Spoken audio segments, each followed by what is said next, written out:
Today I'm going to talk about eyebrow mapping with just a few tools. Very simple and great for beginners. This mapping technique is also a good way to determine where the eyebrows should go if someone has absolutely no hair.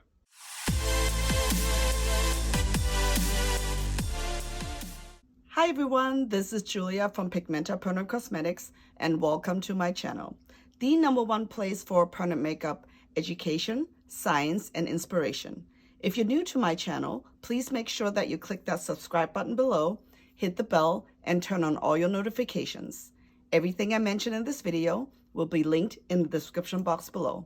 So let's get started. So the first thing, we will gather our tools. You need a cotton tip applicator, a grease pencil, and a toothpick. Very easy, only those three things.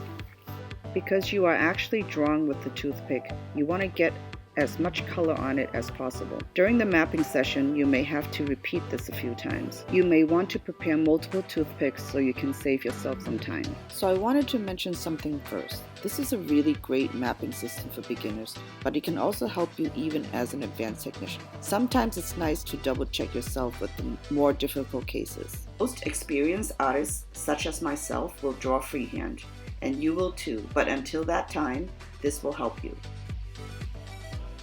Once you have saturated the tip, you're ready to go. The first line you will be drawing is in the middle of the nose bone between the eyes. That bone is called the glabella. This will help you get the balance between both sides. Using the golden rule, you will now place the arch with the next line. It's the corner of the nose and the outer edge of the iris.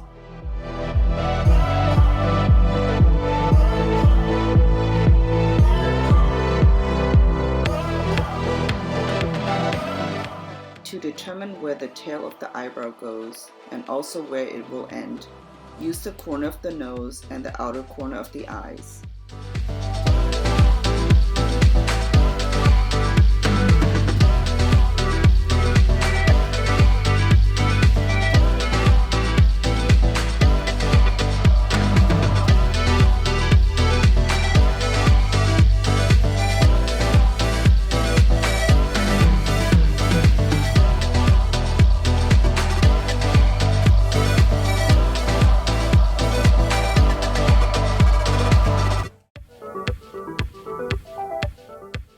The next line will help you find where the eyebrows start. Find the inner corner of the eyes next to the nose and draw a line straight up.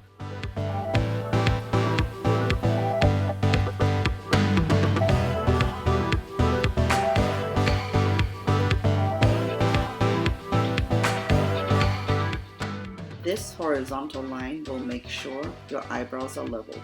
The inner corner of the eye socket, where the corrugator muscle is located, will guide you to the right spot.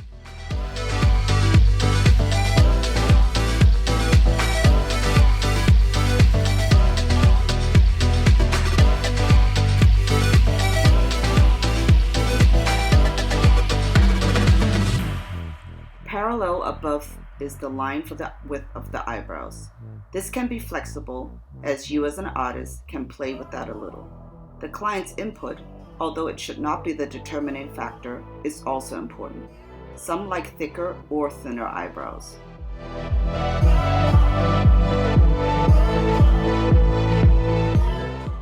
For the height of the arch, continue to draw the top line straight across to the temples.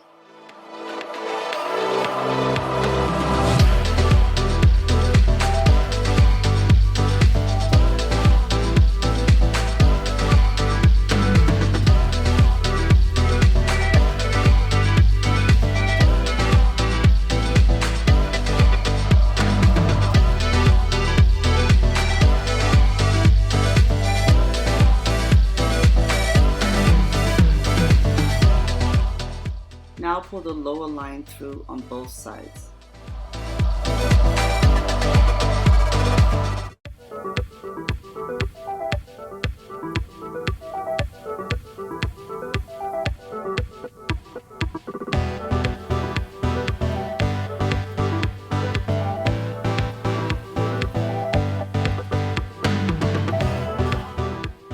And lastly, to make the shape of the tail, draw a diagonal line sloping down in the last box of each side.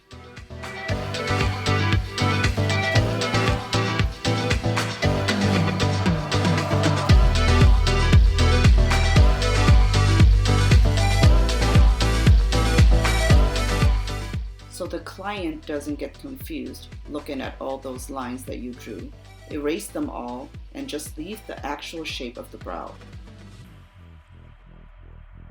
Now that you have the general location of the eyebrows, you can change the shape if needed.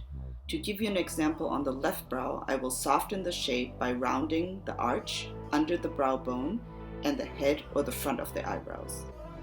On the right brow, I will leave it as is for a bushier, thicker look.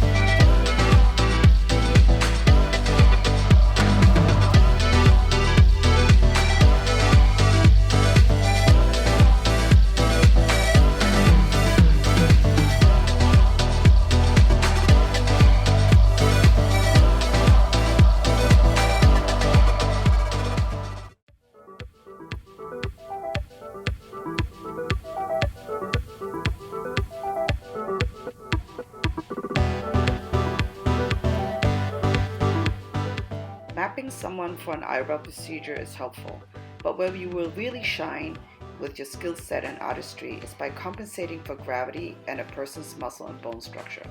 Without taking that in consideration, or if you map with a system that literally uses a cookie cutting approach, all your eyebrows will look the same on everyone.